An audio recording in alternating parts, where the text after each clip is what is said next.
अभिनंदन मित्रों। अब हम आगे के नाटक को याद करेंगे। अगर आपको क्लास पसंद आए तो लाइक करें, शेयर करें और सब्सक्राइब जरूर करें।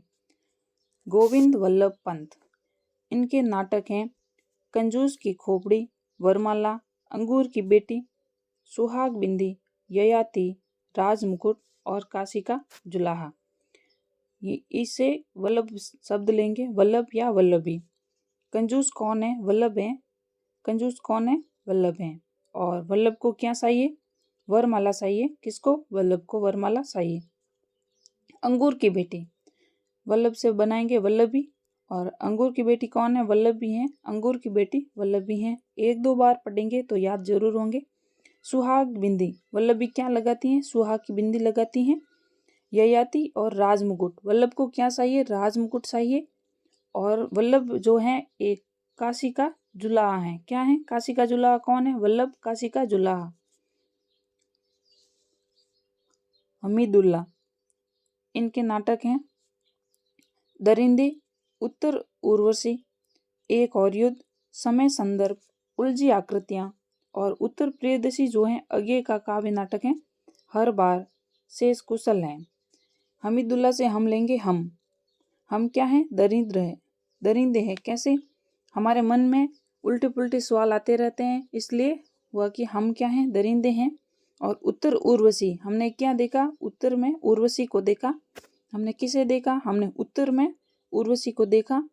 एक और युद्ध, हम एक और युद्ध नहीं चाहते हैं। कौन? हम लोग ही हैं। एक और युद्ध नहीं चाहते हैं। समय संदर्भ, जैसे कि हम असफल हुए तो हमने क्या दिया? समय का संदर्भ दिया कि हमारे पास समय कम था। उलझी आकृतियां, हमारे मन में हमेशा क्या है? उलझी आकृतियां रहती हैं, यानी सपने में उलझी हुई आकृतियां रहती हैं। हर बार, हम हर बार असफल नहीं होंगे, सफल जरूर होंगे। और शेष कुशल हैं, बाकी सब कुशल हैं, यानी शेष कुशल हैं और हम भी ठीक हैं और शेष भी कुशल हैं। रमेश उपाध्याय, इनका है पेपरवेट। इसको हम बनाते हैं रमेश अध्यापक से। रमेश अध्यापक को क्या चाहिए? पेपर चाहिए। रमेश अध्यापक को क्या चाहिए? पेपर चाहिए। शरद जोशी के दो हैं नाटक, अंधों का हाथी और ए गदा उर्फ अलादत खां।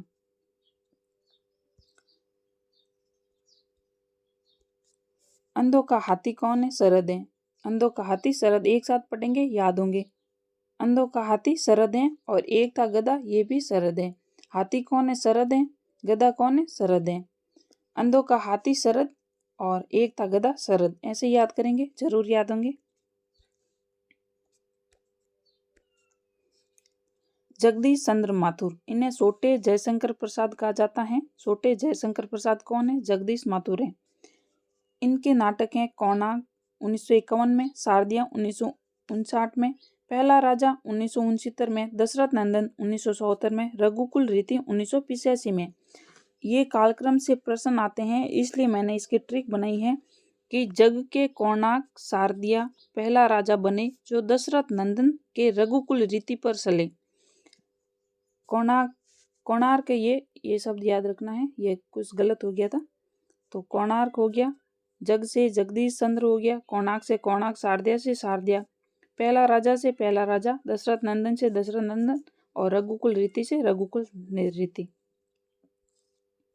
सुशील कुमार, सुशील कुमार का है सिंहासन खाली है। और जो ये पंक्ति है, सिंहासन खाली करो जनता आती है, ये रामधारी से दिनकर जी की पंक्ति है।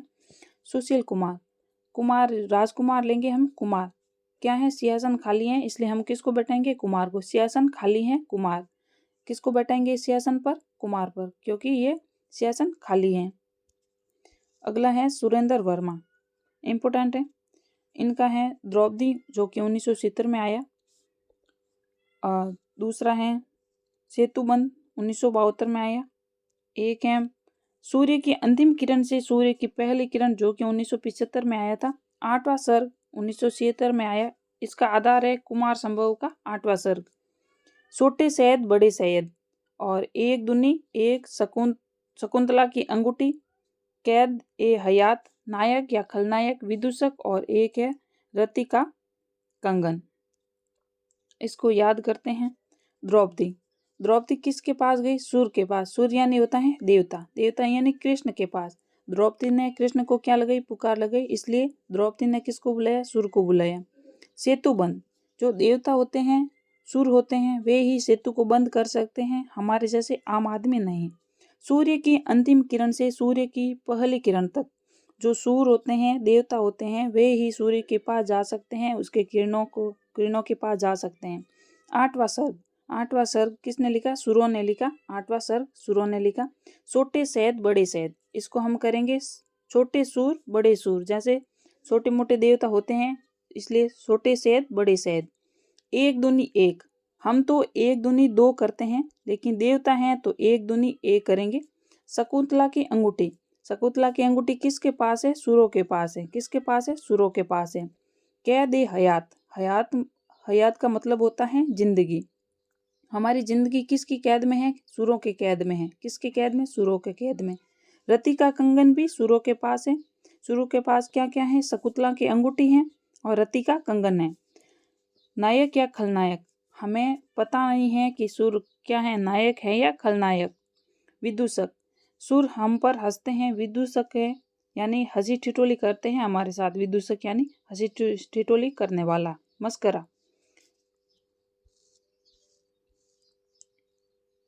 हरि कृष्ण प्रेमी, ये जो एक दूसरे से ट्रिक के माध्यम से बताया जा रहा है उन्हें अन्यथा न ले, ये सिर्फ याद करने के लिए हैं। मुस्लिम कालखंड को आधार बनाकर सर्वाधिक नाटक किसने लिखे? हरि कृष्ण प्रेमी जी ने लिखे हैं। इनके नाटकों में हिंदू मुस्लिम सांप्रदायिक सद्भाव बड़े स्तर पर देखने को मिलते हैं। इनके नाटक है स्वर्ण विहान जो 1930 में आया, यह एक गीति नाटक है। रक्षाबंधन 1934 जो कि इनका सर्वश्रेष्ठ नाटक है।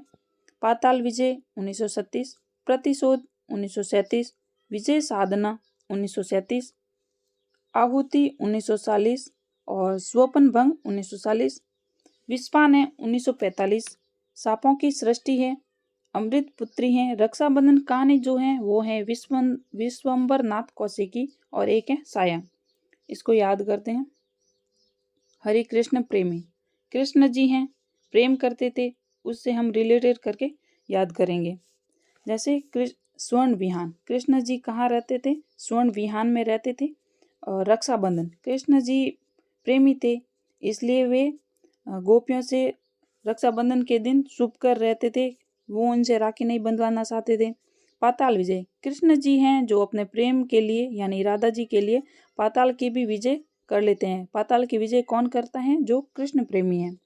और प्रतिशोध, कृष्ण जी कभी भी अपने प्रेम से प्रतिशोध की भावना नहीं रखते हैं और कृष्ण जी ने अपने प्रेम पाने के लिए शिव की साधना की थी और उसमें आहुति भी दी थी। स्वपन भंग, कृष्ण जी का स्वपन भंग हुआ कि उनके पास राधा नहीं है। विस्पान, कृष्ण जी ने क्या किया था? राधा जी के लिए विस्पान भी किया था। और सांपों की सृष्टि भी किसने की? हरि कृष्ण ने की है। अमृत की पुत्री कौन है? ये मान लेते हैं हम कि अमृत की पुत्री है राधा, और श्री कृष्ण ने प्रेम किया अमृत की पुत्री से। और साया, श्री कृष्ण यानी हरि कृष्ण प्रेमी जो हैं राधा जी को क्या अपने साया मानते थे। जैसे साया हमसे कभी अलग नहीं होता है, इसलिए राधा जी को साया मान लेते हैं। हरि कृष्ण